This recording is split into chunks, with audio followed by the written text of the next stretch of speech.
अखेर राज्य सरकारी कर्मचाऱ्यांसाठी आली आहे आताच्या क्षणाची सर्वात मोठी आनंदाची बातमी, मोठी ब्रेकिंग न्यूज.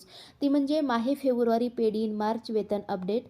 तर माहे फेब्रुवारी पेड इन मार्च वेतनकरिता अनुदान वाटपाबाबत शालेय शिक्षण व क्रीडा विभागामार्फत दिनांक 9/2/2026 रोजी महत्त्वपूर्ण शासन निर्णय निर्गमित करण्यात आलेला आहे.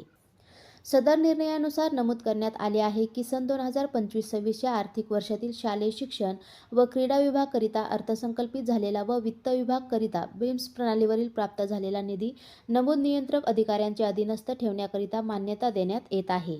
यामध्ये सर्वसाधारण शिक्षण, प्राथमिक शिक्षण, समग्र शिक्षण अभियान, समग्र शिक्षा अभियान, अनुसूचित जातीसाठी विशेष घटक योजना, अनुसूचित जाती उपयोजना, समग्र शिक्षा अभियान, सर्वसाधारण शिक्षण, प्राथमिक शिक्षण, अनुसूचित जातींसाठी उपयोजना, जनजाती क्षेत्र उपयोजना, जनजाती क्षेत्र उपयोजना, समग्र शिक्षा अभियान, केंद्र व राज्य हिस्सा इत्यादी लेखाशीर्षनिहाय नियंत्रक अधिकाऱ्यांच्या अधीनस्थ निधीचे वाटप करण्यात आलेला आहे.